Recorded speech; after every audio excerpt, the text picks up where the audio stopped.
Hello दोस्तों, apex English classes में आपका स्वागत है। मैं हूं आपका दोस्त रोशन कुमार और आज हम लोग जो प्रधान शिक्षक का एग्ज़ाम आपका होने वाला है, जुलाई में होने वाला है।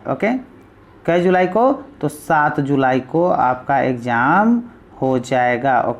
बीपीएससी ने यह घोषणा कर दी है। तो क्या है, टाइम बहुत कम है और हम लोग को क्या करना है, जल्दी जल्दी जो है तैयारी करना है।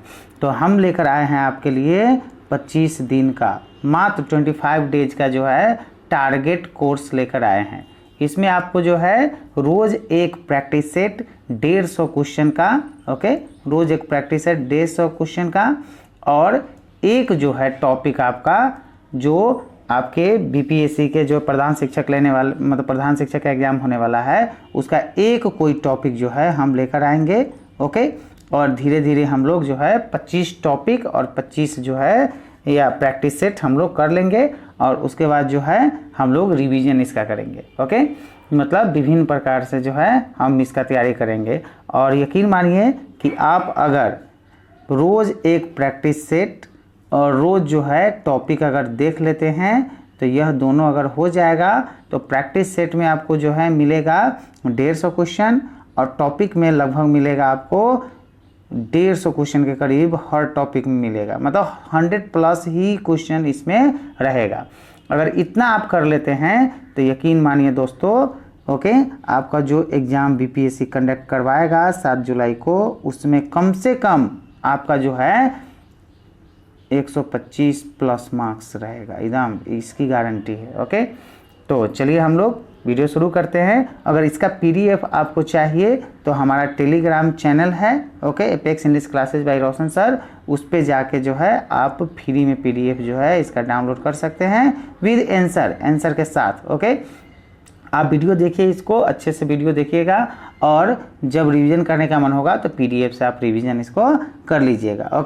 हमारे टेलीग्राम पे जुड़ने के लिए आपको इस वीडियो के डिस्क्रिप्शन बॉक्स में हम उसका टेलीग्राम का क्या दिए हैं, लिंक दिए हैं। और उस लिंक पे क्लिक करके आप हमारे टेलीग्राम चैनल को ज्वाइन कर लीजिएगा और वहाँ से पीडीएफ डाउनलोड कर सकते हैं। तो चलिए हम लोग फर्स्ट नंबर क्वेश्चन देखते हैं। पंचवर्षीय योजना प्रारंभ करने के लिए किसकी स्वीकृति की आवश्यकता है? मतलब पंचवर्षीय योजना जो प्रारंभ करने के लिए किसकी स्वीकृति की आवश्यकता होती है? तो यह आवश्यकता होती है दोस्तों राष्ट्रीय विकास परिषद की। तो आंसर क्या होगा? बी। हालांकि अब पंचवर्षीय योजना जो है वह अब नीति आयोग उसको कर दिया गया है। पंचवर्षीय योजना को क्या कर दिया गया है? नीति आयोग या योजना आयोग किया गया है। और प्रथम बार जो पंचवर्षीय योजना की शुरुआत जो है 1 अप्रैल 1951 को किया गया था। चलिए, नेहरू जी के कार्यकाल में हुआ था ये पंचवर्षीय योजना प्रारंभ। ठीक है, तो इसकी किसकी स्वीकृति की आवश्यकता है? तो राष्ट्रीय विकास परिषद की स्वीकृति की आवश्यकता होती है। चलिए नेक्स्ट क्वेश्चन, 2 नंबर क्वेश्चन हम लोग देखते हैं। विश्व की प्रथम महिला प्रधानमंत्री कौन थी? पूरे विश्व की, पूरे वर्ल्ड की जो है फर्स्ट प्राइम मिनिस्टर कौन थी? Who is the first prime minister in the world? संसार की कौन थी? तो वह थी एस भंडार नायके। वह थी कहाँ की? श्रीलंका की। श्रीलंका की जो प्रधानमंत्री एस भंडार नायके थी वह पूरे विश्व की प्रथम महिला प्रधानमंत्री हुई थी। चलिए, बाद में जो है अन्य देशों में भी हुआ है। चलिए 3 नंबर क्वेश्चन देखते हैं हम लोग। प्रकाश का रंग निश्चित किया जाता है। प्रकाश का जो रंग है वो निश्चित किया जाता है किसके द्वारा? तो किया जाता है दोस्तों तरंगदैर्घ्य के द्वारा। प्रकाश एक ऊर्जा है जो विद्युत ऊर्जा को क्या करता है? चुंबकीय तरंगों के रूप में संचारित करता है। चलिए, प्रथम स्वतंत्रता संग्राम के बाद मुगल बादशाह बहादुर शाह जफर को निर्वासित किया गया। निर्वासित किया गया मतलब उनका जो बास था दिल्ली में, वहां से उसको जो है क्या कर दिया गया? बाहर भेज दिया गया। मुगल बादशाह थे कौन? बहादुर शाह जफर। ओके, और इनको जो है कहाँ निर्वासित किया गया था? तो इनको निर्वासित किया गया था दोस्तों आपको रंगून में। ओके, रंगून मतलब वर्मा में। इसका देश का नाम क्या है? वर्मा। वर्मा मतलब म्यांमार को बोलते हैं। ओके, और उनको जो है 1857 में जो है विद्रोह के पश्चात अंग्रेजों ने क्या कहाँ भेज दिया था? रंगून भेज दिया गया था, और रंगून के जेल में ही उनकी मृत्यु हो गई थी, और रंगून में ही उनको क्या किया गया था? दफना दिया गया था। ओके, यह अंतिम मुगल सम्राट है। कौन? बहादुर शाह जफर जो है, या बहादुर शाह, ये कौन है? अंतिम मुगल सम्राट है। इसके बाद मुगल का कोई भी सम्राट जो है गद्दी पर नहीं बैठा था। ओके, चलिए आंसर क्या होगा? रंगून। रंगून मतलब वर्मा, इसका अन्य नाम क्या है? म्यांमार। ओके, म्यांमार मतलब ये तीनों नाम एक ही देश का है। ओके, चलिए, नहीं गाना भी देखते मेरे पिया गए रंगून, वहाँ से किया है टेलीफोन, तो यही रंगून। तो रंगून का मतलब नहीं पता होगा तो आप देख लीजिए, वर्मा है, म्यांमार को कहते हैं। ओके, वर्तमान नाम है म्यांमार। चलिए नेक्स्ट क्वेश्चन हम लोग देखते हैं। निम्नलिखित किस स्थान पर आप बांस को बढ़ते देख सकते हैं? बांस जो होता है, ओके, आप किस स्थान पर बढ़ते देख सकते हैं? तो समुद्र तल से अत्यंत ऊंच स्थान पर इसको हम बढ़ते देख सकते हैं। ओके, चलिए 6 नंबर क्वेश्चन। किसी कंप्यूटर में, डेस्कटॉप हो या लैपटॉप हो कोई फर्क नहीं पड़ता है, निम्नलिखित में से कौन सा एक ऑपरेटिंग सिस्टम नहीं है? ऑपरेटिंग सिस्टम इसमें से कौन सा नहीं है? तो ये जो है पेंटियम जो है, यही ऑपरेटिंग सिस्टम नहीं है। ओके, विंडो जो है ऑपरेटिंग सिस्टम है, यूनेक्स लाइनेक्स होता है, ये सब ऑपरेटिंग सिस्टम है, MS DOS ऑपरेटिंग सिस्टम है, लेकिन पेंटियम जो है ये ऑपरेटिंग सिस्टम नहीं है। यह जो है क्या होता है? ये आपको जो CPU जो होता है, सेंट्रल प्रोसेसिंग यूनिट, तो यह CPU जो होता है, यह पेंटियम क्या होता है? CPU होता है। ओके, मतलब सेंट्रल प्रोसेसिंग यूनिट होता है। ओके, पेंटियम उसमें डाला जाता है। ओके, चलिए नेक्स्ट क्वेश्चन हम लोग देखते हैं। दिसंबर माह में सूर्य की रोशनी सबसे अधिक कहाँ प्राप्त होती है? अगर दिसंबर माह की बात किया जाए तो भारत में सबसे ज़्यादा सूर्य की रोशनी किस स्थान पर पड़ती है? तो पड़ती है कन्याकुमारी में। ओके, चलिए नेक्स्ट क्वेश्चन हम लोग देखते हैं। 8 नंबर क्वेश्चन। निम्नलिखित में से कौन सबसे कम आग पकड़ने में प्रवृत्त है? मतलब इसमें से ये 4 जो दिया हुआ है, इसमें से कौन जो है सबसे कम आग किस में पकड़ेगा? तो यह पकड़ेगा आपको सूत में।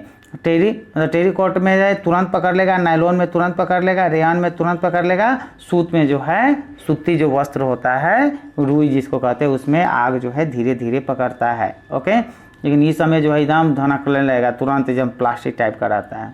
ठीक है, इसलिए कहते हैं सूती वस्त्र पहनना चाहिए, इसमें गर्मी भी कम लगती है। ओके, चलिए 9 नंबर क्वेश्चन हम लोग देखते हैं। प्रयोगशाला में सिल्वर नाइट्रेट घोल को ब्राउन बोतलों में रखा जाता है। मतलब जो प्रयोगशाला होता है उसमें जो है लैब जिसको बोलते हैं, उसमें सिल्वर नाइट्रेट के घोल को ब्राउन बोतल, ब्राउन मतलब भूरे बोतलों में रखा जाता है। क्यों रखा जाता है? क्योंकि ब्राउन बोतलों में प्रकाश गुजरने का रास्ता बंद हो जाता है। ओके, इसलिए रखा जाता है। तो आंसर क्या होगा? बी होगा। क्या होगा आंसर? बी। ओके, चलिए नेक्स्ट क्वेश्चन हम लोग देखते हैं। 10।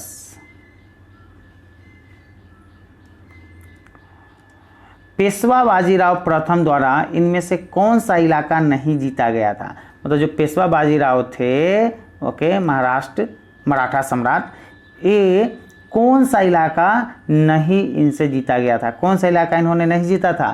तो यह जो है उड़ीसा को जीत नहीं पाए थे। बाकी जो है गुजरात, बुंदेलखंड, मालवा सब जीत गया था, उड़ीसा को यह नहीं जीत पाए थे। ओके, चलिए नेक्स्ट क्वेश्चन हम लोग देखते हैं। आ गया सिंधु घाटी सभ्यता वाला। सिंधु घाटी सभ्यता से संबंध स्थान, मतलब सिंधु घाटी सभ्यता से इसमें से जो संबंध स्थान लोथल है, निम्नलिखित में से किस राज्य में है? जो लोथल सिंधु घाटी सभ्यता में पड़ता है, तो यह लोथल किस राज्य में है? तो दोस्तों यह राज्य है आपको गुजरात में। आंसर क्या होगा? पी। गुजरात में लोथल नामक जगह है जो सिंधु घाटी सभ्यता से रिलेटेड है। ओके, चलिए 12 नंबर, दादा साहेब फाल्के पुरस्कार किस क्षेत्र से संबंध है? तो दादा साहेब फाल्के पुरस्कार आपको संबंध है दोस्तों सिनेमा से, मतलब जो फिल्म में बढ़िया प्रदर्शन करता है उनको कौन सा पुरस्कार दिया जाता है? दादा साहेब फाल्के पुरस्कार दिया जाता है। ओके, चलिए 13 नंबर क्वेश्चन हम लोग देखते हैं। ऑक्सीजन की खोज किसने की थी? ऑक्सीजन की खोज किसने की थी? तो ऑक्सीजन की खोज किए थे प्रिस्टले साहब ने। ओके, एक वैज्ञानिक थे, प्रिस्टले ने ऑक्सीजन की खोज की थी। ओके, चलिए नेक्स्ट क्वेश्चन हम लोग देखते हैं।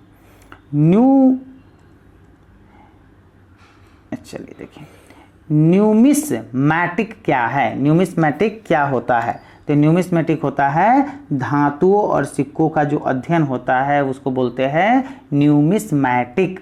धातु मतलब जो सोना चांदी, हीरा मोती नहीं आएगा उसमें, ठीक है। सोना चांदी हो गया, पीतल हो गया, है ना, एल्युमिनियम हो गया, इस सब का जो अध्ययन होता है या सिक्कों का जो अध्ययन होता है सिक्कों का, उसको बोलते हैं न्यूमिस्मैटिक। ओके, उस विभाग को क्या बोलते हैं? न्यूमिस्मैटिक। ओके, चलिए नेक्स्ट क्वेश्चन। पेयजल को शुद्ध करने के लिए, पेयजल मतलब जो पीने का पानी होता है उसको शुद्ध करने के लिए, साफ करने के लिए, उसमें से जो बैक्टीरिया है उसको मारने के लिए निम्नलिखित में से किस वस्तु का उपयोग व्यापक रूप से होता है? तो उपयोग होता है दोस्तों क्लोरीन का। क्लोरीन युक्त पानी होता है। ओके, क्लोरीन की गोली भी आती है। अगर मान के चलिए कि कहीं का पानी जो है बहुत गंदा है या पीने लायक नहीं है, अगर आपकी मजबूरी है पीना, तो उसमें क्लोरीन की गोली डालकर उसको साफ करके आप पी सकते हैं। ओके, चलिए नेक्स्ट क्वेश्चन हम लोग देखते हैं। 16, सेक्सटेंट एक ऐसा यंत्र है जिससे निम्नलिखित का मापन होता है। मतलब सेक्सटेंट एक ऐसा जो डिवाइस है, एक ऐसा यंत्र है जिससे किसकी नाप होता है? क्या चीज़ नापते हैं? तो दो वस्तुओं के बीच की कोणीय दूरी को हम लोग मापते हैं। दो वस्तुओं के बीच की जो कोणीय दूरी होती है उसको हम लोग किससे मापते हैं? तो सेक्सटेंट से मापते हैं। ओके, चलिए 17 नंबर क्वेश्चन हम लोग देखते हैं। निम्नलिखित में से किस कोशिका से इंसुलिन क्या है? संस्रावित होता है। ओके, किस तंत्रिका से?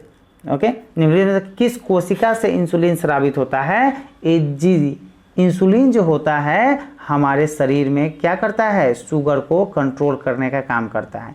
नहीं कहते शुगर लेवल बढ़ गया है, ओके, तो शुगर लेवल को कंट्रोल करने के लिए हम लोग क्या करते हैं? इंसुलिन, यही इंसुलिन जो होता है यही जिम्मेवार होता है शुगर लेवल को कंट्रोल करने के लिए। ओके, अगर इंसुलिन जो है स्रावित हमारे शरीर में नहीं होगा तो यह नहीं कहते चीनी की बीमारी हो गया है, चीनी बढ़ गया है, मतलब शुगर लेवल क्या होगा? बढ़ जाता है। ओके, तो इंसुलिन का होना हमारे शरीर में जरूरी है। तो किस कोशिका से स्रावित होती है हमारे शरीर में? तो ये होती है दोस्तों बीटा कोशिका से स्रावित होती है। आंसर क्या होगा? D number. शुगर को कंट्रोल करने के लिए इंसुलिन, जिसको शुगर की बीमारी हो जाती है तो वो इंसुलिन का टैबलेट खाता है या इंसुलिन का सुई लेता है। ओके, चलिए 18 number, the God of small things, यह एक किताब है। इस पुस्तक के लेखक या लेखिका कौन है? The God of small thing, तो इसके लेखक है अपने भारतीय अरुंधति राय, इसके लेखक है। ओके, चलिए 19 नंबर क्वेश्चन। आणविक ऊर्जा अनुसंधान केंद्र स्थित है। तो आणविक ऊर्जा अनुसंधान केंद्र जो स्थित है आपको दोस्तों, वह मुंबई में स्थित है। ओके, कहाँ स्थित है? मुंबई में स्थित है। ओके, चलिए नेक्स्ट क्वेश्चन हम लोग देखते हैं। 20 नंबर, निम्नलिखित में से किसकी उपस्थिति में रुधिर वाहिनियों में रक्त क्या है? आतंचित या क्लॉट नहीं होता। ओके, किसकी उपस्थिति में रुधिर वाहिनियों मतलब होता है जो नसों में रक्त क्लॉट नहीं होता है, मतलब जमता नहीं है, तो यह है आपको यकृत में। ओके, क्या करते हैं? किसमें नहीं जमता है? तो यकृत में खून नहीं जमता है। ओके, जब तक यकृत रहेगा तब तक खून नहीं जमने देगा शरीर में। शरीर में खून जम गया मतलब आदमी की मृत्यु हो गई। रुपयों की तुलना में निम्नलिखित में से किस विदेशी मुद्रा का मूल्य अधिकतम है? तो किस विदेशी मुद्रा का मूल्य है? तो ब्रिटिश पाउंड का। ओके, रुपयों की तुलना में किस विदेशी मुद्रा का मूल्य अधिकतम है? सबसे ज़्यादा अधिकतम मतलब डॉलर से भी किसका, डॉलर से भी या येन से भी सबसे ज़्यादा क्या, पाउंड का ज़्यादा भाव होता है। ओके, चलिए नेक्स्ट क्वेश्चन हम लोग देखते हैं। 22 नंबर, पृथ्वी पर ऋतु मतलब मौसम होने का कारण है। क्यों कारण है? तो ये इसका कारण है पृथ्वी का सूर्य के चारों ओर परिक्रमण और इसकी धुरी का 66.5 डिग्री पर झुकाव। यही कारण जो है, इसी कारण से हमारे पृथ्वी पर क्या होता है, ऋतुएं चेंज होती है, गर्मी, जाड़ा, वर्षा, ये सब आता है। ओके, चलिए नेक्स्ट क्वेश्चन हम लोग देखते हैं। संघ शासित प्रदेश दादर और नगर हवेली भारत में निम्नलिखित में से किस राज्यों के बीच स्थित है? तो यह स्थित है दोस्तों आपको गुजरात व महाराष्ट्र के बीच में स्थित है। गुजरात उधर हो गया, महाराष्ट्र हो गया, इसके बीच में जो है दादर और नगर हवेली बसा हुआ है। ओके, चलिए इस संघ शासित केंद्र शासित प्रदेश है। ओके,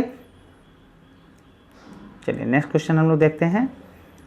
घाना पक्षी अभयारण्य निम्नलिखित में से किस राज्य में स्थित है? तो यह राज्य में स्थित है दोस्तों, राजस्थान में स्थित है। ओके, घाना पक्षी अभयारण्य मतलब वहाँ पे पक्षी को रख के उसका जो है उसके जान बचाया जाता है, उसका संरक्षण किया जाता है उसमें। ओके, चलिए जो विलुप्त होने वाले पक्षी सब है उसको भी। भारत के पूर्वी तट में प्राकृतिक बंदरगाह है। भारत के पूर्वी तट में कौन बंदरगाह प्राकृतिक है? तो यह है विशाखापट्टनम। यह जो है आंसर क्या होगा, डी। ओके, चलिए नेक्स्ट क्वेश्चन हम लोग देखते हैं। 26 नंबर, वायु में आपेक्षिक आर्द्रता मापने हेतु प्रयुक्त उपकरण है। तो इसमें प्रयुक्त उपकरण कौन है? तो हाइग्रोग्राफ। कौन है? हाइग्रोग्राफ। ओके, चलिए नेक्स्ट क्वेश्चन हम लोग देखते हैं। कहने का मतलब ये आर्द्रता जो होता है ये क्या होता है, नमी को, वायु में कितना नमी है, कितना पानी है, इसको मापने के लिए हमको लोग किसका इस्तेमाल करते हैं, हाइग्रोग्राफ का इस्तेमाल करते हैं। चलिए नेक्स्ट क्वेश्चन हम लोग देखते हैं। यामिनी कृष्णमूर्ति किस नृत्य की कुशल नृत्यांगना है? यामिनी कृष्णमूर्ति किस नृत्य की कुशल नृत्यांगना है? नृत्यांगना मतलब होता है डांसर। कथी का डांसर है? तो यह डांसर है दोस्तों आपको किसका, कुचिपुड़ी डांस का। किस डांस का? कुचिपुड़ी डांस का। यह क्या है, नृत्यांगना है, कुशल नृत्यांगना है। ओके, नृत्यांगना मतलब होता है डांसर। ओके, चलिए नेक्स्ट क्वेश्चन हम लोग देखते हैं। भारत में 2 सर्वोच्च शौर्य पुरस्कार हैं। भारत में 2 सर्वोच्च शौर्य पुरस्कार है, उसका नाम क्या है? तो परमवीर चक्र और महावीर चक्र। आंसर क्या होगा, बी। ओके, भारत में 2 सर्वोच्च शौर्य पुरस्कार। शौर्य पुरस्कार मतलब होता है सेना जो युद्ध लड़ने जाता है और युद्ध में जो है विजय होता है ना, युद्ध विक्ट्री होता है, जीतता है, तो उसमें परमवीर चक्र दिया जाता है और महावीर चक्र दिया जाता है सेना को। ओके, चलिए नेक्स्ट क्वेश्चन हम लोग देखते हैं। नौसेना दिवस, नौसेना मतलब नेवी वाले का जो नौसेना दिवस जो है, नेवी डे मनाया जाता है। कब मनाया जाता है? तो ये मनाया जाता है दोस्तों आपको 4 दिसंबर को नौसेना दिवस मनाया जाता है।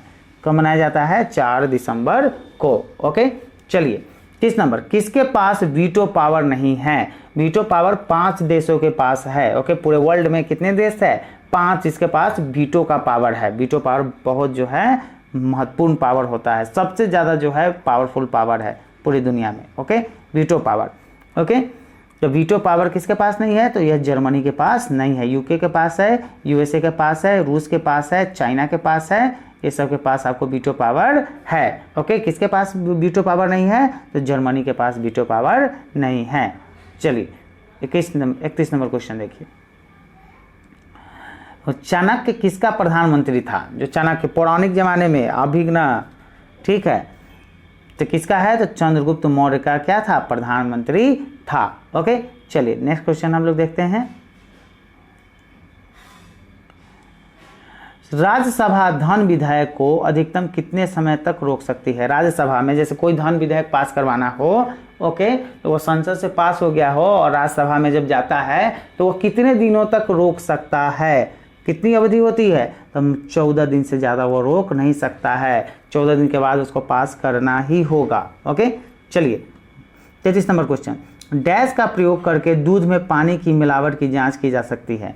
आपके घर में अगर ग्वाला दूध देता है तो हम उसमें पानी है कि नहीं है, पानी मिला के देता है कि नहीं देता है, उसको नापने के लिए, उसको मापने के लिए, उसका पता लगाने के लिए हम लोग किस यंत्र का इस्तेमाल करते हैं? तो हम लोग इस्तेमाल करते हैं लैक्टोमीटर। लैक्टोमीटर आप ऑनलाइन भी ऑर्डर करवा सकते हैं और जब जब दूध देने आएगा वो लैक्टोमीटर से जांच कर लीजिएगा कि इसमें जो है पानी मिलाया हुआ है कि नहीं मिलाया हुआ है। ठीक है, मालूम चलेगा आप जो है दूध ही नहीं खा रहे हैं कि सब पानी मिलाता ही है। ठीक है, हाँ, गांव देहात में कुछ लोग हैं जो बेचते हैं, दूध वो नहीं मिलाता है, हालांकि अब किसी पर भरोसा नहीं है। ठीक है, निम्नलिखित विद्युत चुंबकीय तरंगों में से किसकी तरंग दर अधिकतम होती है?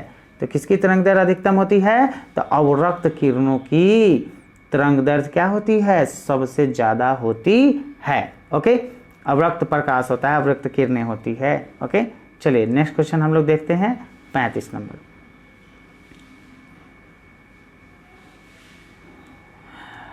जब बाबर कौन थे? हुमायूं के पिताजी। ठीक है, हुमायूं कौन थे? तो हुमायूं कौन थे? तो अकबर के नहीं, हाँ, अकबर के पिताजी।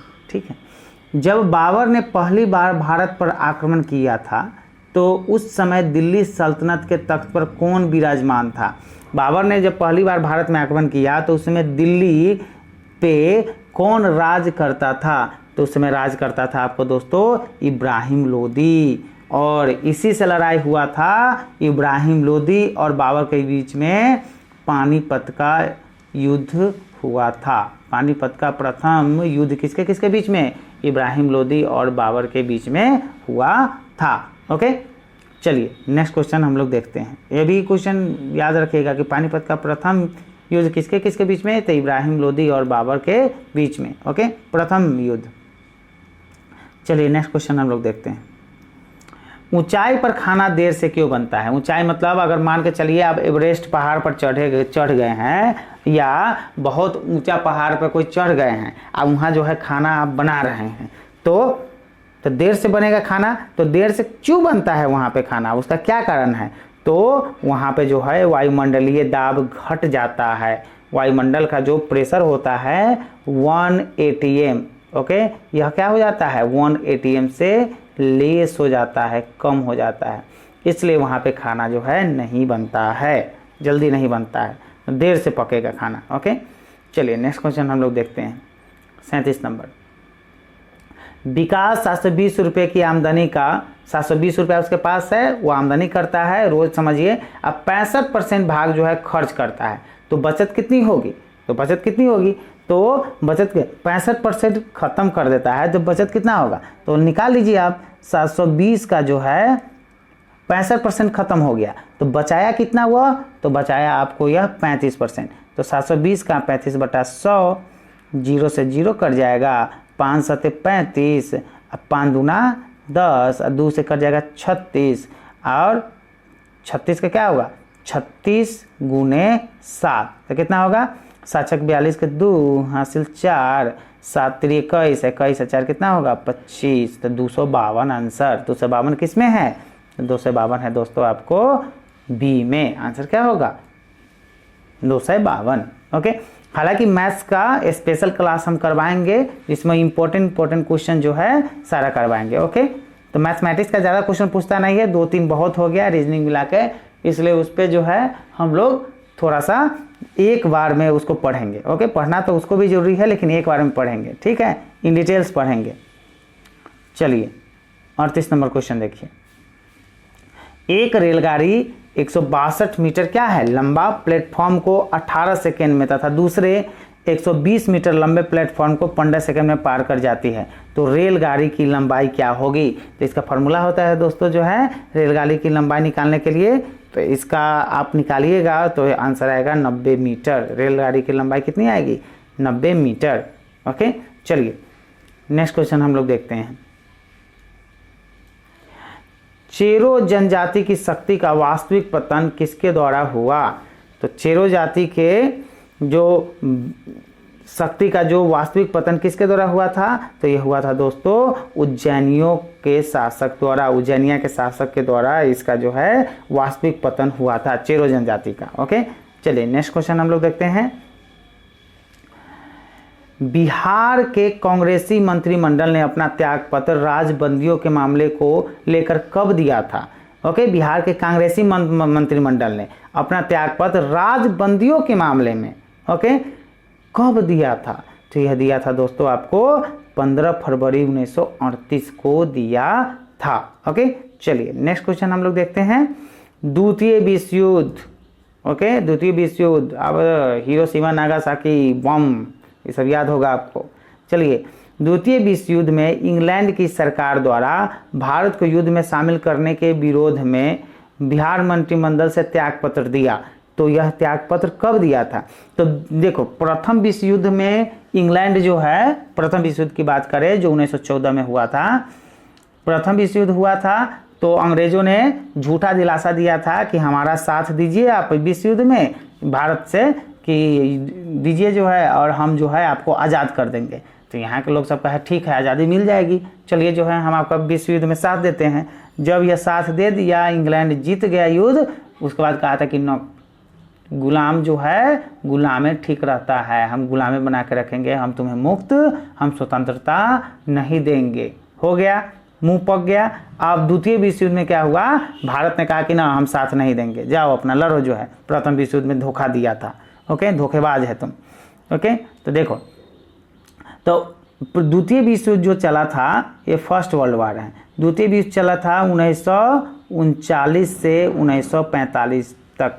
1945 में ये 6 अगस्त और 9 अगस्त को नागासाकी और हिरोशिमा पर जब बम मारा अमेरिका ने, तो क्या हो गया जापान पर, तो यह युद्ध क्या हो गया? उसी के साथ समाप्त हो गया। ओके, तो द्वितीय विश्व युद्ध में इंग्लैंड की सरकार द्वारा भारत को युद्ध में शामिल करने के विरोध में बिहार मंत्रिमंडल से त्यागपत्र दिया। तो 31 अक्टूबर 1939 को यह त्यागपत्र दिया था। ओके, 41 का क्या हो जाएगा? B number. ओके, 42 का देखिए, निम्नलिखित में से कौन मैग्नीफाइंग ग्लास, मैग्नीफाइंग मतलब होता है आवर्धित, आवर्धित इन द सेंस है कि बड़ा करने वाला, मैग्नीफाइंग ग्लास की भांति प्रयुक्त होता है। मैग्नीफाइंग मतलब होता है बड़ा करने के लिए उसका इस्तेमाल किया जाता है, कोई भी छोटी चीज़ को बड़ा करने के लिए, बड़ा देखने के लिए उसका इस्तेमाल किया जाता है। वो कौन सा ग्लास है, कौन सा शीशा है?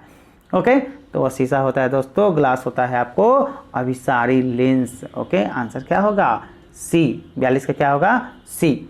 चलिए 43 नंबर क्वेश्चन हम लोग देखते हैं। व्यक्ति जो आदमी होता है भोजन इकट्ठा करने वाली अवस्था से भोजन उत्पादन करने वाली अवस्था में पहुंचा। ओके, कब पहुंचा? मतलब पहले जो है व्यक्ति वह भोजन इकट्ठा करता था जंगलों से या जानवरों को मारकर, लेकिन उसके बाद जो है वह भोजन उत्पादन करने लगा, मतलब वह फसल लगाने लगा, खेती करने लगा।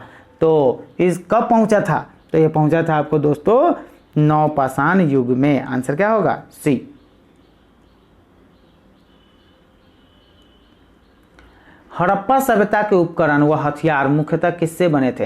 मतलब हड़प्पा सभ्यता के जो लोग थे वो कौन से उपकरण और हथियार जो है इस्तेमाल करते थे और वो किस चीज़ से बने होते थे? तो वह बताना है, वह मेटल बताइए, वह मेटल बताइए, वो किस चीज़ से हथियार उसका बना होता था। ओके, तो वह हथियार बना होता था दोस्तों पत्थर व तांबे के हथियार बने होते थे।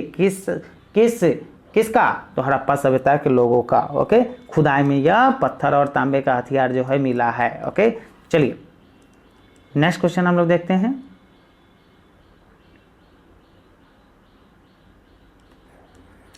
अकबर द्वारा निर्मित बुलंद दरवाजा। आप पूछेगा कि बुलंद दरवाजा किसने बनाया है? तो अकबर ने बनाया है। तो अकबर द्वारा निर्मित बुलंद दरवाजा कहाँ की विजय स्मारक है? तो यह विजय स्मारक है दोस्तों गुजरात की। आंसर क्या होगा? डी। ओके, चलिए नेक्स्ट क्वेश्चन हम लोग 46 नंबर देखते हैं। अल हिलाल समाचार पत्र, यह समाचार पत्र का नाम है। जैसे अभी हिंदुस्तान, जागरण, प्रभात खबर, ये सब समाचार पत्र का नाम है ना, the times of India, the Hindu, ठीक है। उसी प्रकार से अल हिलाल जो अखबार है, समाचार पत्र, किसके द्वारा राष्ट्रीयता के प्रचार के लिए शुरू किया गया था, वो व्यक्ति का नाम बताना है। किसके द्वारा शुरू किया गया था, तो शुरू किया गया था आपको अब्दुल कलाम आज़ाद द्वारा यह शुरू किया गया था। ओके, आंसर क्या होगा, अब्दुल कलाम आज़ाद। चलिए नेक्स्ट क्वेश्चन हम लोग देखते हैं। पंजाब केसरी का खिताब ओहदा किसे दिया गया था। ओके, तो यह दिया गया था दोस्तों आपको लाला लाजपत राय को पंजाब केसरी का खिताब दिया। मतलब आप कहेगा कि पंजाब केसरी के नाम से कौन जाना जाता है, तो लाला लाजपत राय जाने जाते हैं। ओके, चलिए नेक्स्ट क्वेश्चन हम लोग देखते हैं।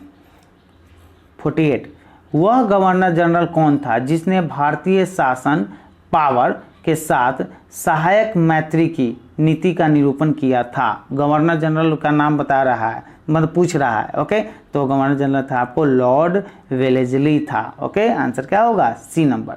चलिए नेक्स्ट क्वेश्चन हम लोग देखते हैं। 49, सदन में या सदन के कुल सदस्यों का कौन सा भिन्न वैधानिक चैम्बर की मीटिंग बुलाने के लिए आवश्यक गणपूर्ति कोरम है। कितना सदस्य चाहिए, मतलब जितना भी सदन में उपस्थित लोग हैं उसका कितना चाहिए, कितना भाग चाहिए मीटिंग बुलाने के लिए। तो मीटिंग बुलाने के लिए आपको चाहिए 1/10। ओके, मतलब जितने भी सदस्य है उसका 1/10। मान के चलिए 100 सदस्य है तो उसका 1/10 चाहिए। ओके, तो क्या होगा, 10 सदस्य चाहिए। और 200 सदस्य है तो क्या चाहिए, 20 चाहिए।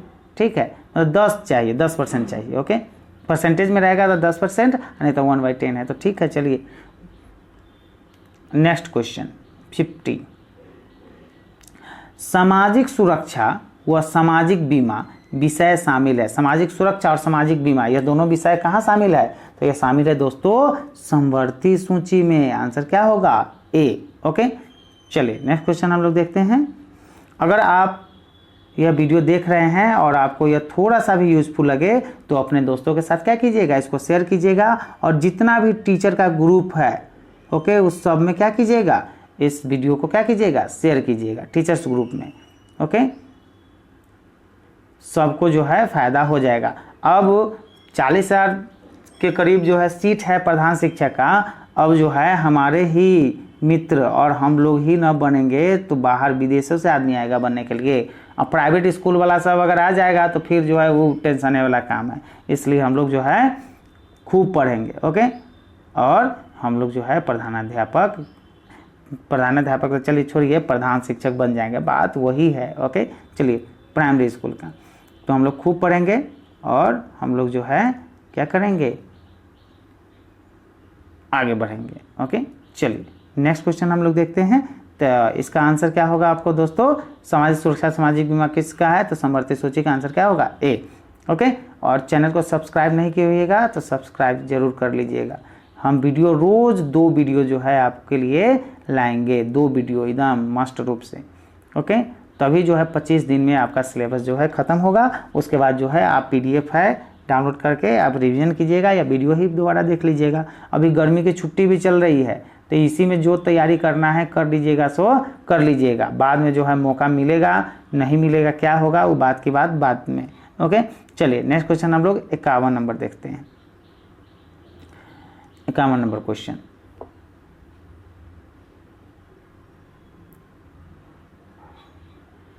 चलिए 51 नंबर क्वेश्चन, भारत में लघु उद्योग एवं कुटीर उद्योग के पक्ष में जो मुख्य तर्क आगे बढ़ाया गया है वह है, तो वह क्या है दोस्तों, देखिए वो है आपको वे अधिकाधिक रोजगार के अवसर पैदा करते हैं। आंसर क्या होगा, डी।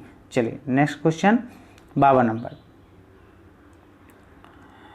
ओके, एक वर्ष में उत्पादित निर्गत तथा कुल निवल मूल्य निम्नलिखित में से क्या होता है, तो यह होता है दोस्तों आपको बाजार कीमतों पर निवल राष्ट्रीय उत्पाद। ओके, आंसर क्या होगा, सी। ओके, परम दाब है, परम दाब क्या होता है, तो परम दाब जो होता है वो होता है दोस्तों आपको गेज दाब प्लस 1 बार को हम परम दाब कहते हैं। चलिए 54 नंबर क्वेश्चन देखते हैं हम लोग। भारत के किस विदेशी व्यापार में मदों की सारणीबद्ध सूची से तात्पर्य है? तो यह तात्पर्य है दोस्तों आपको, ओके, देखते हैं यहाँ पे हम लोग, केवल राजकीय स्वामित्व वाले उपकरणों द्वारा आयात की जाने वाली मदें, यही बस, और कुछ नहीं। चलिए 55 नंबर क्वेश्चन हम लोग देखते हैं। द्वितीय आंग्ल मैसूर, मतलब अंग्रेजों और मैसूर के जो शासक थे उसके विरुद्ध युद्ध जो है किस संधि के तहत समाप्त हुई थी? तो यह किस संधि के तहत समाप्त हुई थी? तो मंगलोर की संधि के तहत समाप्त हुआ था। 56 नंबर, महात्मा गांधी जल विद्युत उत्पादन प्लांट कहाँ स्थित है? महात्मा गांधी जल विद्युत प्लांट मतलब पनबिजली जिसको कहते हैं, पनबिजली प्लांट जो है कहाँ स्थित है महात्मा गांधी के नाम से? तो यह स्थित है आपको दोस्तों जोग प्रपात में। आंसर क्या होगा? ए। ओके, चलिए 57 नंबर, टीपू सुल्तान का ग्रीष्म महल कौन सा था? तो टीपू सुल्तान का जो ग्रीष्म महल था वह था दोस्तों दरिया दौलत बाग में। आंसर क्या होगा? सी। चलिए नेक्स्ट क्वेश्चन हम लोग देखते हैं। एक उड़ते हुए चक्के की प्रति सेकेंड घूर्णन किससे मापी जाती है? तो यह मापी जाती है दोस्तों आपको स्ट्रोबोस्कोप से मापी जाती है। एक उड़ते हुए चक्का है, ठीक है, तो प्रति सेकेंड कितना वो घूम रहा है यह कैसे नापेंगे? तो ये इसको नापते हैं स्ट्रोबोस्कोप से। यह एक यंत्र होता है और इसी से हम लोग मापते हैं। ओके, चलिए नेक्स्ट क्वेश्चन हम लोग देखते हैं। 59, डीजल से चलाए जाने वाले इंजन में ज्वलन इनमें से किसके जरिए उत्पन्न किया जाता है? ओके, तो डीजल से चलाए जाने वाले इंजन, तो डीजल से कौन चलता है? बस, ट्रक, जो भारी वाहन है वो सब किससे चलता है? तो डीजल से चलता है। किससे चलता है दोस्तों? डीजल से चलता है। ओके, तो डीजल से चलने वाला जो है ना इंजन है वह ज्वलन इनमें से किसके जरिए उत्पन्न किया जाता है? तो ये उत्पन्न किया जाता है दोस्तों आपको संपीड़न के जरिए। आंसर क्या होगा? ए, संपीड़न के जरिए। ओके, 60 नंबर क्वेश्चन, मनुष्य का सामान्य तापक्रम लगभग होता है, मनुष्य के शरीर का जो सामान्य जो तापक्रम होता है वो कितना होता है? तो 98 डिग्री फ़ारेनहाइट के करीब होता है और 37 डिग्री सेल्सियस के करीब होता है। यह फ़ारेनहाइट में है, ऐसा ना कहिएगा कि इसको 98 डिग्री सेल्सियस कर दीजिएगा। 98 डिग्री सेल्सियस के करीब जो है पानी उबलना शुरू हो जाता है लगभग 100 डिग्री सेल्सियस पर। ओके, तो ये फ़ारेनहाइट में है, फ़ारेनहाइट। ओके, मनुष्य का सामान्य तापमान होता है या 37 डिग्री सेल्सियस थर्मामीटर पर लिखा रहता है। ओके, चलिए नेक्स्ट क्वेश्चन हम लोग देखते हैं। 61, निम्नांकित में से किस अंग्रेज गवर्नर जनरल ने 1911 ईस्वी में भारत की राजधानी कलकत्ता से दिल्ली हस्तांतरित किया था? मतलब पहले राजधानी कहाँ थी? कलकत्ता, और बाद में कहाँ कर दिया? दिल्ली। तो कौन गवर्नर जनरल ने किया था? तो ये गवर्नर जनरल का नाम है दोस्तों लॉर्ड हार्डिंग ने किया था। आंसर क्या होगा? सी। चलिए नेक्स्ट क्वेश्चन हम लोग देखते हैं। सोलर सेल, जो सोलर सेल होता है वो बदलता है, तो सोलर सेल तो सबको पता है सौर ऊर्जा को विद्युत ऊर्जा में बदलता है, मतलब सोलर एनर्जी को इलेक्ट्रिक एनर्जी में वो बदल देता है। ओके, चलिए, और सोलर सेल बना किससे होता है? तो ये होता है बना हुआ एकल बेरावाद्वार द्वारा। ओके, इसमें सिलिकॉन जो है, सिलिकॉन का इस्तेमाल किया जाता है। सिलिकॉन का जो है एकल बेरावाद्वार द्वारा जो है ना, यह सौर सेल बनाया जाता है। चलिए 63 नंबर क्वेश्चन हम लोग देखते हैं। वाणिज्यिक बर्फ संयंत्र के लिए समय प्रयुक्त प्रतिशतक है। ओके, वाणिज्यिक बर्फ संयंत्र मतलब मशीन के लिए समय सबसे उपयुक्त प्रशीतक है, मतलब सबसे प्रयुक्त जो प्रशीतक होता है वो कौन होता है? तो होता है दोस्तों आपको कौन? NH3 होता है। क्या होता है? NH3। ओके, चलिए नेक्स्ट क्वेश्चन हम लोग देखते हैं। 64, सी ऑफ ट्रैंक्विलिटी स्थित है। सी ऑफ ट्रैंक्विलिटी कहाँ स्थित है? तो सी ऑफ ट्रैंक्विलिटी स्थित है आपको चंद्रमा पर। आंसर क्या होगा? सी। चलिए 65 नंबर, जब रात में नाइट्रोजनी अवशिष्ट जमा होता है तो निम्नलिखित में से कौन सा अंग काम नहीं कर रहा होता है? तो यह है दोस्तों आपको यकृत काम नहीं कर रहा होता है। ओके, नाइट्रोजन अपशिष्ट जो है शरीर में जब जमा हो जाता है तो समझ जाइएगा कि हमारा यकृत जो है काम नहीं कर रहा है। यकृत मतलब होता है दोस्त लीवर, हमारा काम नहीं कर रहा है। ओके, चलिए 66 नैसर्गिक अधिकार सिद्धांत का प्रतिपादन निम्नलिखित में से किसके द्वारा किया गया है? तो यह किया गया है दोस्तों आपको लॉक द्वारा। यह एक दार्शनिक थे, मनोवैज्ञानिक, तो इसके द्वारा किया गया है। कौन? नैसर्गिक अधिकार सिद्धांत का प्रतिपादन। ओके, 67 नंबर क्वेश्चन देखिए, निम्नलिखित में से किस साधन द्वारा सामानों की अधिकतम ढुलाई होती है? तो सामानों की अधिकतम ढुलाई होती है जल मार्ग द्वारा। ओके, निम्नलिखित में से किस साधन द्वारा सामानों की अधिकतम ढुलाई होती है? तो जल मार्ग द्वारा होती है। ओके, 68 न्याय के आर्थिक आयाम पर निम्नलिखित में से किनके द्वारा जोर दिया गया है? तो यह जोर दिया गया है दोस्तों समाजवादियों द्वारा जोर दिया गया है। ओके, चलिए नेक्स्ट क्वेश्चन हम लोग देखते हैं 69 निम्न में से किस नदी का उद्गम स्थल भारतीय क्षेत्र में नहीं है? तो किस नदी का उद्गम स्थल भारतीय क्षेत्र में नहीं है? तो यह है आपको दोस्तों ब्रह्मपुत्र। आंसर क्या होगा? बी। 70 सूर्य ग्रहण सोलर इक्लिप्स होता है जब? सूर्य ग्रहण सोलर इक्लिप्स कब होता है? तो चंद्रमा सूर्य और पृथ्वी के बीच आ जाता है। चंद्रमा जो है सूर्य और पृथ्वी के बीच में जब आ जाएगा, मान के चलिए यह क्या है? सन है और यह क्या है? अर्थ है। इसके बीच में अगर मून आ जाएगा तो इसको बोलते हैं आपको सूर्य ग्रहण। ओके, चलिए तो आंसर क्या होगा आपको? सी। चलिए नेक्स्ट क्वेश्चन हम लोग देखते हैं, कपास उगाने के लिए, कपास की खेती करने के लिए निम्नलिखित में से कौन सी मिट्टी उपयुक्त होती है? तो वह मिट्टी है काली मिट्टी। कपास के लिए, कपास की खेती के लिए, उगाने के लिए कौन सी मिट्टी? काली मिट्टी उपयुक्त मानी जाती है। चलिए 72 नंबर, सिंधु घाटी सभ्यता किसके लिए प्रसिद्ध थी? तो सिंधु घाटी सभ्यता दोस्त सुनियोजित शहर था, एकदम हाईटेक सिटी था, इसके लिए वह प्रसिद्ध था। ओके, चलिए नेक्स्ट क्वेश्चन हम लोग देखते हैं, जवाहर सुरंग किस राज्य में स्थित है? तो जवाहर सुरंग दोस्तों स्थित है जम्मू और कश्मीर में। आंसर क्या होगा? डी। ठीक है, चलिए 74 मोहिनी अट्टम नृत्य कला कहाँ विकसित हुई? तो मोहिनी अट्टम नृत्य कला विकसित हुई थी दोस्तों आपको किसमें? केरल में। 75 इब्राहिम लोदी के काल में बिहार का वह सूबेदार जिसने सुल्तान के विरुद्ध विद्रोह किया था वह कौन है? तो वह था दरिया खान नुहानी। इसी ने इब्राहिम लोदी के खिलाफ जो है विद्रोह किया था। वह बिहार का सूबेदार था। कौन? दरिया खान नुहानी।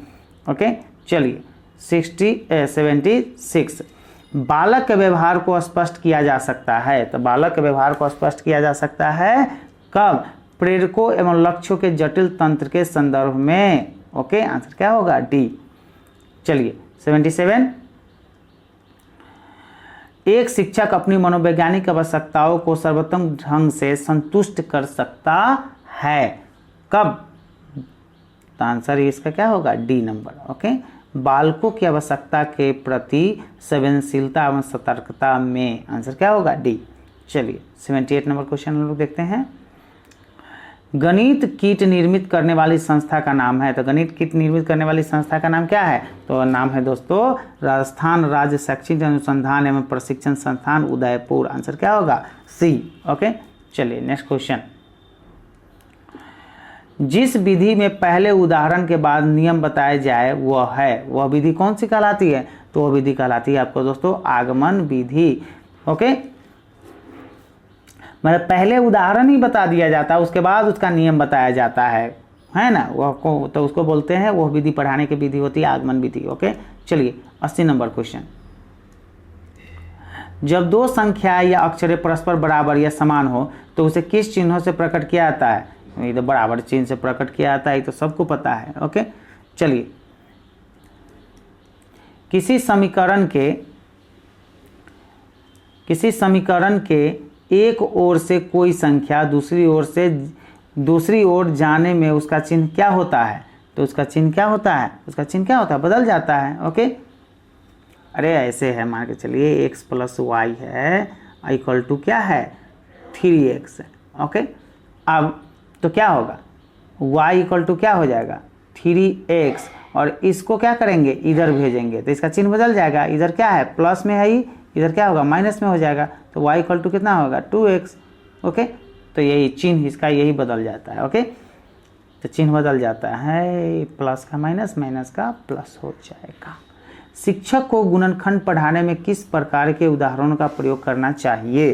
गुणनखंड पढ़ाने के लिए किस प्रकार का उदाहरण आप दीजिएगा, तो हम लोग क्या देंगे, सबसे अच्छा कंक्रीट उदाहरण देंगे, स्थूल उदाहरण देंगे, और क्या, चलिए 83, निम्नलिखित में से किसे आवश्यक रूप से आत्म प्रत्यय का अंग नहीं माना जा सकता है? तो किसे नहीं माना जा सकता है, तो आदतों को आत्म प्रत्यय का अंग नहीं मान सकते हैं। चलिए 84, प्रायः अक्सर ऐसा विश्वास किया जाता है कि नए शिक्षक जो नया जो बहाली हुआ है, अभी भी कुछ नए टीचर की बहाली हुई है, निम्नलिखित क्षेत्र में अनुपयुक्त रूप से प्रशिक्षित होते हैं। किस क्षेत्र में वो प्रशिक्षित नहीं होते हैं, मतलब उतना नहीं होता है, प्रेरणा के क्षेत्र में वो क्या होते हैं, उतना प्रशिक्षित नहीं होते हैं। चलिए धीरे धीरे सब हो जाता है। यदि आप चाहते हैं कि अधिगत लर्निंग प्रभावशाली हो तो सार्थक लक्ष्य का होना आवश्यक है। ओके, आंसर क्या होगा, छात्र के उद्देश्यों एवं आवश्यकताओं के संदर्भ में, आंसर क्या होगा सी। ओके, विद्यालय में छात्र प्रेरणा की शक्ति निर्भर करती है। विद्यालय में छात्र प्रेरणा की शक्ति निर्भर करती है, किस पर निर्भर करती है, तो यह निर्भर करती है लक्ष्य संप्राप्ति के बाद अपेक्षित प्रेरकों की संतुष्टि पर। आंसर क्या होगा सी। ओके, चलिए नेक्स्ट क्वेश्चन देखिए। किसी बालक को पढ़ने हेतु प्रेरित करने का उत्तम ढंग है, उत्तम ढंग कौन सा है, तो है उसके प्रेरकों का क्या है, मार्गान्तीकरण करना। आंसर क्या होगा डी। ओके, चलिए 88 नंबर क्वेश्चन हम लोग देखते हैं। जैसे जैसे बालक बड़ा होता है तो उसमें रुचि संबंधी प्रवृत्तियां क्या होती है, निश्चित रूप से विकसित होने लगती है। आंसर क्या होगा बी।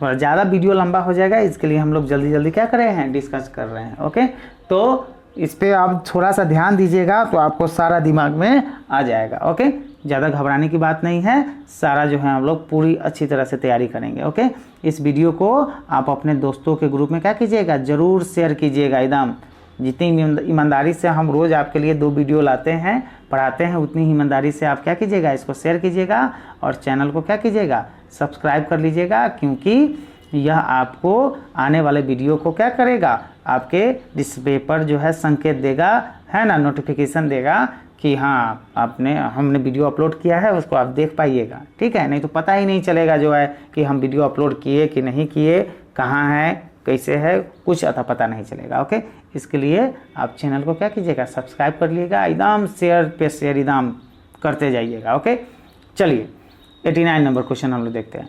बालकों की खेल कूद संबंधी रुचि जिनमें ऊर्जा अधिक व्यय होती है का अधिकतम विकास होता है। कहाँ अधिकतम विकास होता है, तो पूर्व किशोरावस्था में इसका विकास होता है। ओके, आंसर क्या होगा आपको दोस्तों बी। बालकों में जो रुचियों संबंधी व्यक्तिगत विभिन्नताएं पाई जाती है वह परिणाम होती है, तो वह परिणाम होती है दोस्तों अनुभविक पृष्ठभूमि के। ओके, तो आंसर क्या होगा सी नंबर, आंसर क्या होगा सी। ओके, चलिए 91। मान लीजिए एक प्रतिभाशाली छात्र है ना, आपके द्वारा प्रदत्त कक्षा कार्य में बिल्कुल रुचि नहीं ले रहा है।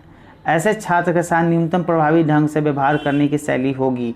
कौन सी शैली हम अपनाएंगे, तो उसे आगामी कक्षा के कार्य के संपादन का भार सौंप देंगे। ओके, चलिए नेक्स्ट क्वेश्चन हम लोग देखते हैं। सॉरी ये कौन सा था, 91 90 नहीं सॉरी, उससे विद्यालय के उपरांत रुककर कार्य समाप्त करने का आदेश देंगे, यह सही ज़्यादा होगा। ओके, दूसरे कक्षा का काम सौंप देंगे तो उसका कोई फायदा नहीं होगा, हाँ उसको विद्यालय के उपरांत रुककर कार्य समाप्त करने का आदेश देंगे। ओके, चलिए नेक्स्ट क्वेश्चन हम लोग देखते हैं, इसका आंसर क्या होगा दोस्तों डी। 92। रुचि संबंधी विकास के संदर्भ में जो अनुसंधान हुए हैं, रुचि मतलब इंटरेस्ट, उनसे प्राप्त निष्कर्ष है। उनसे प्राप्त निष्कर्ष क्या निकलता है? तो उनसे प्राप्त निष्कर्ष निकलता है कि रुचियाँ व्यक्तिगत की अतिरिक्त वृद्धि के रूप में होती है। रुचियाँ बढ़ती जाती है, वृद्धि होती रहती है उसकी। ओके, चलिए नेक्स्ट क्वेश्चन हम लोग देखते हैं। जब शिक्षक को कोई नया पाठ पढ़ाना हो तो शिक्षक को प्रारंभ करना चाहिए। अगर शिक्षक कोई नया पाठ पढ़ाने के लिए सोच रहा है या पढ़ाने जा रहा है तो उसे क्या करना चाहिए? ओके, तो उसे प्रारंभ करना चाहिए दोस्तों आपको छात्रों में निहित पूर्व 8 संबंधी रुचियों से। ओके, चलिए, छात्रों में 8 रुचियां होती है, इनमें से किसी एक का से प्रारंभ करना चाहिए। 94, बालक की अवांछनीय रुचियां को समाप्त करने के लिए निम्नलिखित कार्य किया जाना चाहिए। कौन सा कार्य कर सकते हैं हम लोग? तो हम लोग क्या काम कर सकते हैं? उन्हें अन्य प्रभावी प्रेरकों द्वारा प्रतिस्थापित कर दिया जाए। आंसर क्या होगा? बी। 94 का क्या होगा? बी। चलिए नेक्स्ट क्वेश्चन हम लोग देखते हैं। 95, प्रायः अक्सर लड़के एवं लड़कियों की रुचियों में अंतर निम्नलिखित के परिणाम होते हैं। कैसे होगा? दोनों में, लड़का हो और लड़की हो, दोनों का जो क्या होता है इंटरेस्ट होता है वो अलग अलग चीज़ में होता है। लड़का सब बाहर का खेल खेलना पसंद करता है तो लड़की सब जो है गुड्डा गुड़िया से जो है खेलना पसंद करती है। ओके, तो दोनों का जो है अलग अलग है इंटरेस्ट आ जाता है। क्यों आता है? तो सांस्कृतिक प्रभावों के कारण यह आता है। ओके, चलिए नेक्स्ट क्वेश्चन हम लोग देखिए। निम्नलिखित में से कौन से क्षेत्र में बाह्य रूप से शीघ्र परिवर्तन किए जा सकते हैं? तो बाह्य रूप से, बाहरी रूप से जो है शीघ्र परिवर्तन किया जा सकता है। कौन से क्षेत्र में किया जा सकता है? तो यह क्षेत्र है दोस्तों प्रलोभनों में। ओके, आंसर क्या होगा? बी। आंसर क्या होगा दोस्तों? बी। ओके, चलिए नेक्स्ट क्वेश्चन हम लोग देखते हैं। बाल विकास का निर्धारण किया जाता है। तो बाल विकास का निर्धारण बालक की आनुवंशिकता तथा वातावरण दोनों की जटिल संरचना के द्वारा किया जाता है। आंसर क्या होगा? बी। चलिए 98, यदि स्नायु तंतुओं को ध्यान में रखा जाए तो बालक का स्नायु तंत्र होता है। बालक का स्नायु तंत्र कैसा होता है? जन्म के समय पूर्व विकसित होता है। आंसर क्या होगा? ए। जन्म के समय पूर्ण विकसित होता है यह स्नायु तंत्र। ओके, चलिए 99, आप शिक्षण के समय बाल विकास पर ध्यान देना क्यों पसंद करेंगे? तो शिक्षण के समय बाल विकास पर ध्यान देना हम क्यों पसंद करेंगे? तो ये करेंगे कक्षा संबंधी अनुभवों को परिपक्वता दर से संबंधित करके कक्षीय अनुभव प्रदान किए जाए। ओके, आंसर क्या होगा? बी। चलिए नेक्स्ट क्वेश्चन हम लोग देखते हैं। नवजात शिशु, नवजात मतलब अभी अभी जो जन्मा शिशु सब जो है 1 महीना वाला है उस सबको के संबंध में कौन सा कथन गलत है? कौन सा कथन गलत है? तो यह गलत है आपको दोस्तों। चलिए, उसमें अधिगम के लिए सहज क्षमता का अभाव रहता है, यह कथन क्या है? गलत है। ओके, चलिए नेक्स्ट क्वेश्चन हम लोग देखते हैं। जब बच्चा लिखने, सीने जैसे सरल और लघु पेशी क्रियाकलाप करने के लिए हाथों और उंगलियों के बीच तालमेल बिठाने लगता है तो इसका अभिप्राय है, इससे हम समझते हैं कि उनमें डैश क्षमता विकसित हो गई है। कौन सी क्षमता विकसित हो गई है? तो उनमें जो है परिग्रहिता विकसित हो गई है। ओके, चलिए नेक्स्ट क्वेश्चन हम लोग देखते हैं। बाल विकास के अंतर्गत बच्चों की मानसिक शक्ति, भाषा, बुद्धि, स्मृति मतलब यादगारी, भावात्मक विकास आदि का अध्ययन किया जाता है। यह कथन, ओके, यह कथन क्या है? तो यह कथन स्वयं में अपूर्ण है। ओके, स्वयं में क्या है? अपूर्ण है। ओके, चलिए नेक्स्ट क्वेश्चन 103, बालकों का सही दिशा निर्देश करने के लिए एक शिक्षक से अपेक्षित है कि, एक शिक्षक से क्या अपेक्षा आप कर सकते हैं? तो उन्हें बाल विकास का सैद्धांतिक ज्ञान होना चाहिए। ओके, आंसर क्या होगा दोस्तों? बी। चलिए नेक्स्ट क्वेश्चन हम लोग देखते हैं। बाल विकास के ज्ञान के आधार पर शिक्षा का स्वरूप, शिक्षण पद्धति, पाठ्यक्रम आदि का निर्धारण करना चाहिए। क्या आप इस कथन से सहमत है? ओके, तो इस कथन से पूर्ण रूप से हम सहमत है। ओके, चलिए नेक्स्ट क्वेश्चन देखते हैं हम लोग। विकास के संबंध में कौन सा कथन अनुपयुक्त प्रतीत होता है? तो विकास के संबंध में कौन सा कथन अनुपयुक्त होता है? तो यह होता है आपको दोस्तों कौन सा?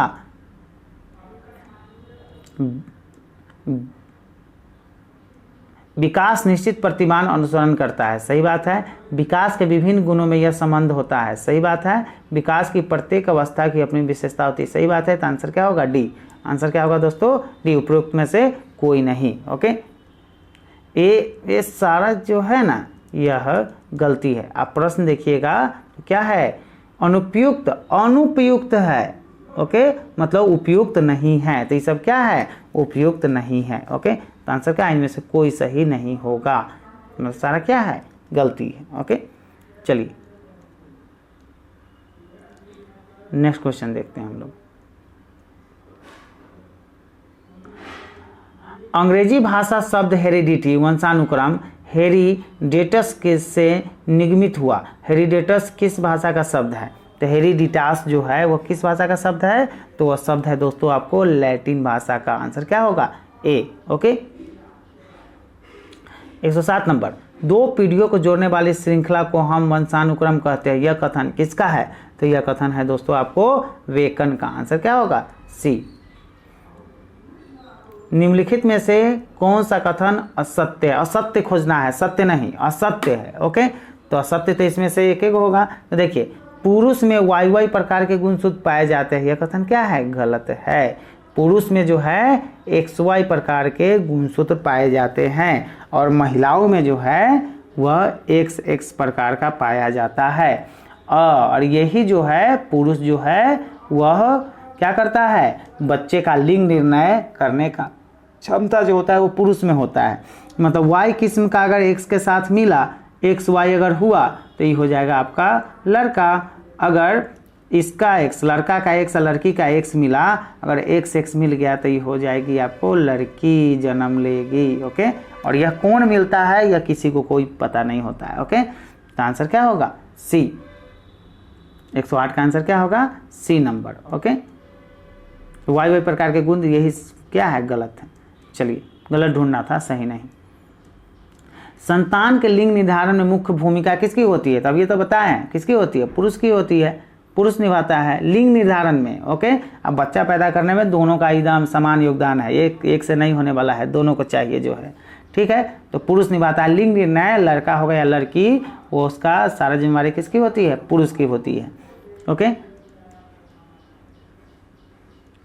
चलिए नेक्स्ट क्वेश्चन। प्राथमिक विद्यालय के बच्चों के उचित शारीरिक एवं गत्यात्मक विकास के लिए आप क्या सुझाव देंगे? तो हम क्या सुझाव देंगे? तो सुझाव देंगे आपको दोस्तों, यहाँ देखिए,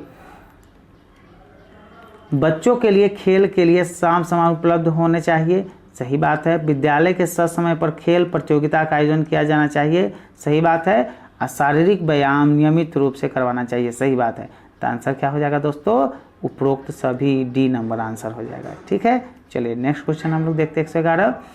मनुष्य अपने जन्म से ही पर्यावरण के प्रति जो भी शारीरिक एवं मानसिक उपागम करता है अंतःक्रिया कहलाती है। यह कथन किसका है? तो यह कथन है दोस्तों आपको जीन पियाजे का। ओके, आंसर क्या होगा? पियाजे। चलिए नेक्स्ट क्वेश्चन हम लोग देखते हैं। 112। बालकों में पूर्व बाल्यावस्था संबंधी जो व्यवहार प्रकट होता है उसे क्या कहते हैं? तो उसे संपूर्ण शरीर से क्रियाएं कहते हैं उसको। ओके, आंसर क्या होगा? D number. चलिए नेक्स्ट क्वेश्चन। शिशुओं के व्यवहार में जो संपूर्ण गति प्रकट होती है उनकी स्पष्ट व्याख्या की जा सकती है। उनकी स्पष्ट व्याख्या कैसे की जा सकती है? तो शिशु में निम्नतम तंत्रिका विकास के आधार पर की जा सकती है। आंसर क्या होगा? बी। ओके, चलिए नेक्स्ट क्वेश्चन हम लोग 114 नंबर देखते हैं। शिशु विकास के संदर्भ में व्यक्तित्वता का तात्पर्य है। शिशु विकास के संदर्भ में व्यक्तित्वता का क्या तात्पर्य है? क्या समझते हैं? तो शिशुओं के क्रियाकलापों की पूर्व क्रियाकलापों से तुलनात्मक स्थिति ज्ञात करना। आंसर क्या होगा? B number. ओके, चलिए 115 नंबर क्वेश्चन हम लोग देखते हैं। निम्नलिखित में से कौन सा मानव व्यवहार पर न्यूनतम प्रभाव डालता है? तो न्यूनतम प्रभाव कौन डालता है? तो न्यूनतम प्रभाव डालता है दोस्तों मूल प्रवृत्तियां। आंसर क्या होगा? D number. ओके, चलिए 116 नंबर क्वेश्चन। बालकों की हड्डियों की कठोरता के क्रम में जो उनकी आयु का वर्गीकरण किया जाता है उसे कहते हैं, उसे क्या कहते हैं दोस्तों? तो कंकाल तंत्रीय आयु कहते हैं। ओके, हड्डियों की कठोरता के क्रम में, ठीक है, कंकाल तंत्रीय आयु। चलिए 117 नंबर क्वेश्चन। प्रारंभिक बाल्यावस्था में निम्नलिखित में से कौन सा कथन वातावरण संबंधी प्रभावों के संबंध में सत्य है? तो इसमें सत्य दोस्तों है कौन सा? चलिए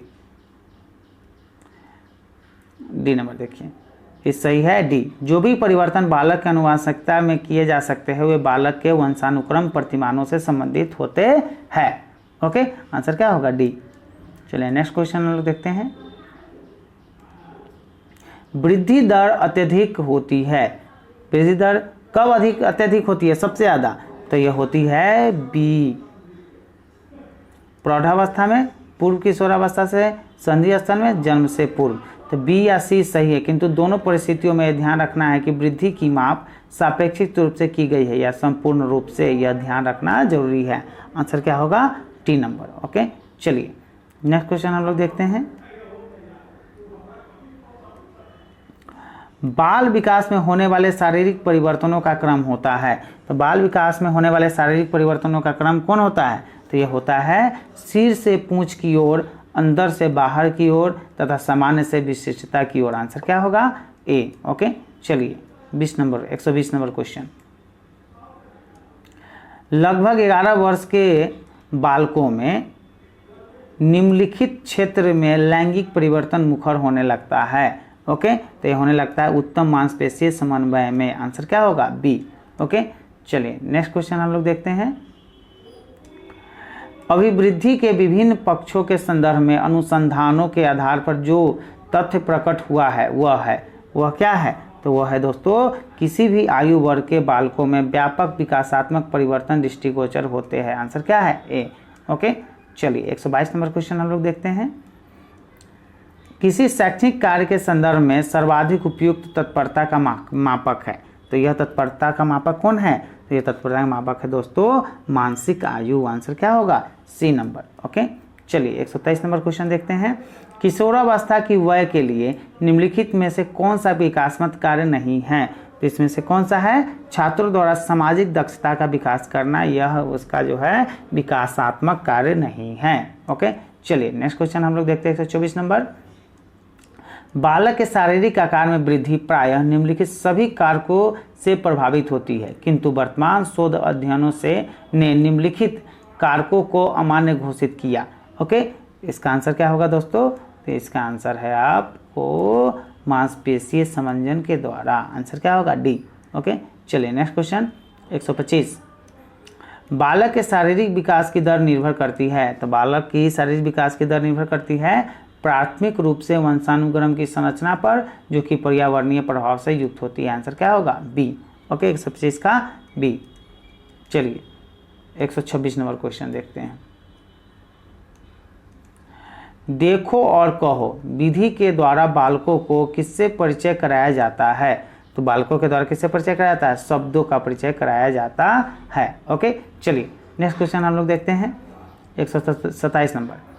अक्षर बोध विधि को निम्नलिखित में से क्या कहा जाता है? तो अक्षर बोध विधि को हम लोग क्या कहते हैं? इसे कहते हैं दोस्तों अमनोवैज्ञानिक विधि। आंसर क्या होगा? सी, अमनोवैज्ञानिक विधि। ओके, चलो श्रीमती मॉन्टेसरी ने शिक्षण प्रणाली में किस विधि का आविष्कार किया था? तो इन्होंने किस विधि का आविष्कार किया था? साहचर्य विधि का आविष्कार किया था। आंसर क्या होगा? ए। ओके, चलिए 129। किस विधि का प्रयोग अक्षरों को पहचानने के लिए किया जाता है? तो हम लोग किस विधि का उपयोग करते हैं? साहचर्य विधि का उपयोग करते हैं। ठीक है, चलिए 130 नंबर। वह कौन सी आयु है जबकि एक किशोर बालक प्रौढ़ के समान लंबाई प्राप्त कर लेता है? ओके, तो यह है आपको लड़कियों के लिए 16 वर्ष तथा लड़कों के लिए 18 वर्ष है। ओके, लड़कियां जो है लड़कों की तुलना में 2 वर्ष पहले अपनी लंबाई क्या कर लेते हैं? पूरा कर लेते हैं। ओके, चलिए अब हम देखते हैं 131 नंबर क्वेश्चन। ओके,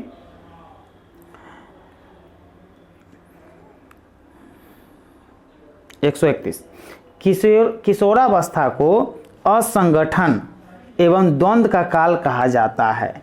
किशोरावस्था को असंगठन एवं द्वंद्व का काल कहा जाता है क्योंकि किशोरावस्था में क्या होता है? किशोरों के संदर्भ में जिन सामाजिक मांगों की अपेक्षा की जाती है वे वर्तमान में क्या होते हैं? देखिए आंसर देखिए, ऊपर करते हैं। किशोरों के संदर्भ में जिन सामाजिक मांगों की अपेक्षा की जाती है वे वर्तमान में उनकी आवश्यकताओं के साथ द्वंद्वात्मक विरोध प्रकट करता है। किशोर को, जो किशोरावस्था में बच्चा है, उसको प्यार से, प्रेम से क्या कीजिएगा, समझाइएगा ना, तो वो आपका जो है दुश्मन आपको समझने लगेगा। ओके, आपका बातें नहीं मानेगा। ओके, तो उसको प्यार से समझाना चाहिए, ना कि डांट डपट कीजिएगा तो ऐसा होता है कि वो भाग हो जाएगा कहीं, जो है रात में आए हुए नहीं करेगा। ओके, चलिए नेक्स्ट क्वेश्चन हम लोग देखते हैं। निम्नलिखित में से बाल्य खेल समूह का प्रतिनिधि कथन है। ओके, तो इसमें से प्रतिनिधि कथन कौन है? बालकों की शारीरिक ऊर्जा एवं स्थिति। ओके, आंसर क्या होगा? डी। चलिए 133 नंबर क्वेश्चन। गामक क्रियाओं में पूर्व किशोरावस्था में जो लैंगिक विभेद दृष्टिगोचर होते हैं वह क्या है? तो वह है दोस्तों सांस्कृतिक दबाव संबंधी। आंसर क्या होगा? D number. ओके, चलिए 134 नंबर। निम्नलिखित में से कौन सा कथन शारीरिक क्रियाओं का लक्ष्य नहीं है दोस्तों शारीरिक क्रिया का लक्ष्य? तो यह है दोस्तों आपको क्या आंसर? देखिए, प्रतिस्पर्धा एवं द्वंद्व भावनाओं का विकास, ये आंसर है आपका। ठीक है, चलिए 135 नंबर क्वेश्चन हम लोग देखते हैं। वांछनीय स्वास्थ्य संबंधी नियमों के परिपालन का संबंध होता है, किससे संबंध होता है? ये संबंध होता है मनोवृत्तियों से। आंसर क्या होगा? ए नंबर। ओके, चलिए 136 नंबर क्वेश्चन देखते हैं। प्रायः लोगों का विश्वास है कि प्राथमिक कक्षा में शारीरिक शिक्षा प्रदान की जानी चाहिए। ओके, तो क्या करनी चाहिए? कक्षा शिक्षक तथा व्यायाम शिक्षक के परस्पर सहयोग के द्वारा हमें शारीरिक क्या करना चाहिए? शिक्षा प्रदान की जानी चाहिए। आंसर क्या होगा? डी। चलिए 137 नंबर क्वेश्चन। प्राथमिक कक्षा में स्वास्थ्य शिक्षा का स्वरूप होना चाहिए। प्राथमिक कक्षा में स्वास्थ्य शिक्षा का स्वरूप कैसा होना चाहिए? तो ये होना चाहिए दोस्तों आपको कैसा? सिद्धांत रूप में नहीं बल्कि खेल कूद के माध्यम से सिखाया जाए तो यह सही होगा। ओके, चलिए नेक्स्ट क्वेश्चन हम लोग देखते हैं 138 नंबर। किसी प्रतीकात्मक उद्दीपक के संदर्भ में किया गया संवेदनात्मक प्रदर्शन है, यह कैसा प्रदर्शन है? तो यह है आपको अधिगम के लिए। ओके, आंसर क्या होगा? बी। चलिए 139 नंबर क्वेश्चन। एक छोटे बालक के संवेगों को प्रौढ़ व्यक्ति के संवेगों से पृथक किया जा सकता है। कैसे पृथक किया जा सकता है? तो मांसपेशियों में अतिरिक्त प्रतिक्रियाओं द्वारा। आंसर क्या होगा? बी। Okay, 140 number question. एक संवेदनात्मक उद्दीपक को उत्पन्न करने के लिए आवश्यक है, क्या वो आवश्यक है? तो संतुष्टि की आपूर्ति का भय आवश्यक है। 140 का क्या होगा? सी। संवेगात्मक स्थिति संबंधी होती है, तो संवेगात्मक स्थिति संबंधित होती है किससे संबंधित होती है? तो अंतःस्रावी ग्रंथियों से क्या होती है? यह संबंधित होती है। आंसर क्या होगा? सी। 142 नंबर क्वेश्चन। शिशु में सर्वप्रथम प्रकार का संवेग दृष्टिगोचर होता है। कैसा संवेग दृष्टिगोचर होता है? तो सामान्य उत्तेजना ये होता है। ओके, सामान्य उत्तेजना होता है। ठीक है, यह आपको देखने को मिलेगा सामान्य उत्तेजना। तो 142 का क्या होगा? बी। 143 नंबर क्वेश्चन देखिए। बालक के संवेदनात्मक अनुभवों का विश्लेषण किया जाता है। कैसे किया जाता है? तो संपूर्ण उद्दीपकों की प्रतिक्रिया द्वारा। आंसर क्या होगा? डी। चलिए 144 नंबर क्वेश्चन हम लोग देखते हैं। बालकों के क्रोध को शांत करने का उत्तम तरीका है। बालकों के क्रोध का शांत करने का उत्तम तरीका क्या है? तो उत्तम तरीका है आपको दोस्तों बालकों के तनाव मुक्ति को उपयुक्त साधन खोजे जाए, यही है और कुछ नहीं है। ठीक है, चलिए 145 नंबर क्वेश्चन। निम्नलिखित में से कौन सी अवस्था क्रोध संवेगों के निस्तारण के लिए अधिक उपयुक्त है? तो यह अधिक उपयुक्त है दोस्तों प्रतिस्पर्धात्मक खेलकूद प्रतियोगिताएं। आंसर क्या होगा? डी। ओके, चलिए 146 नंबर क्वेश्चन। भय संवेग को उत्पन्न करने के लिए स्वाभाविक उद्दीपक है। तो स्वाभाविक उद्दीपक कौन है दोस्तों? तो प्रतिस्पर्धात्मक खेलकूद प्रतियोगिताएं, यही। ठीक है, आंसर क्या होगा? डी। चलिए 147 का। छोटा बालक एकांत स्थान में भयग्रस्त हो जाता है, इसका कारण क्या है? छोटा एक बालक है, अगर उसको एकांत में है ना अकेले छोड़ दीजिएगा तो उसको डर लगने लगता है, भयग्रस्त हो जाता है। इसका कारण क्या है? तो इसका कारण है बालक में जन्म जातक भय संवेग पाया जाता है, यही कारण है। जन्म है ना, जन्म से ही उसमें भय होता है। ओके, चलिए नेक्स्ट क्वेश्चन हम लोग देखते हैं 148। इक्वल टू +-2 को प्रदर्शित करने वाली रेखाएं होती है। ओके, इसको प्रदर्शित करने वाले लिए रेखाएं कौन सी होती है? तो इसको प्रदर्शित करने वाली रेखाएं होती है परस्पर समानांतर होती है। ओके, चलिए नेक्स्ट क्वेश्चन हम लोग देखते हैं। द्विवर्णी युगपत समीकरणों के लेखा चित्र खींचने के लिए सबसे पहले आवश्यक होता है। तो सबसे पहले क्या आवश्यक होता है? सारणी बनाना आवश्यक होता है। 149 का क्या होगा? बी। ओके, 150 नंबर क्वेश्चन हम लोग देखते हैं। ओके, अगर आपने मेरे चैनल को सब्सक्राइब नहीं किया है तो सब्सक्राइब कर लीजिएगा। हम आपके लिए रोज़ जो है एक प्रैक्टिस सेट और एक जो है टॉपिक आपका डिस्कशन करेंगे। 25 डेज जो है 25 दिन में ही हम आपका पूरा सिलेबस क्या करेंगे? कवर करवा देंगे। ओके, तो आप मेरे साथ बने रहिए। मात्र 25 डेज आज मेहनत कर लीजिएगा। 25 डेज क्या है? आपका गर्मी की छुट्टी भी है, इसमें आराम से वीडियो देखिए जो है दोनों। ओके, तो बियोर एकदम हो जाएगा आपका और 125 प्लस मार्क्स आप लेके आइएगा आउट ऑफ 150। ओके, तो चलिए 150 नंबर क्वेश्चन। अगर इस क्वेश्चन का जो है या इस वीडियो का जो PDF अगर आपको चाहिए तो PDF लेने के लिए हमारे टेलीग्राम का लिंक जो है इस वीडियो के डिस्क्रिप्शन बॉक्स में दिया गया है। तो डिस्क्रिप्शन बॉक्स जो है में जाके आप उसको क्या कीजिएगा? सिलेक्ट कर लीजिएगा, मतलब उसको टच कीजिएगा। टेलीग्राम से क्या होगा? आपका लिंक हो जाएगा और उससे जुड़कर PDF आप ले सकते हैं। हर एक वीडियो का PDF वहाँ उपलब्ध है फ्री में। ओके, चलिए 150 नंबर क्वेश्चन हम लोग देखते हैं। प्रतीक चिन्ह, जो प्रतीक चिन्ह ऐसा वाला होता है यह कहलाती है, क्या कहलाती है? तो यह कहलाती है आपको रेखा। क्या कहलाती है? रेखा। ठीक है, तो